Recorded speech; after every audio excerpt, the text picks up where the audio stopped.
Mini ar-condicionado da Shopee. Agora você não vai mais passar calor. Esse mini ar-condicionado conta com 3 velocidades aqui, ó. Deixa eu desligar essa fumacinha.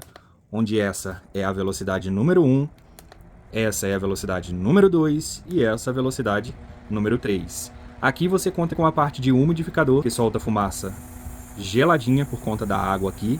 Tem esse nível de fumaça.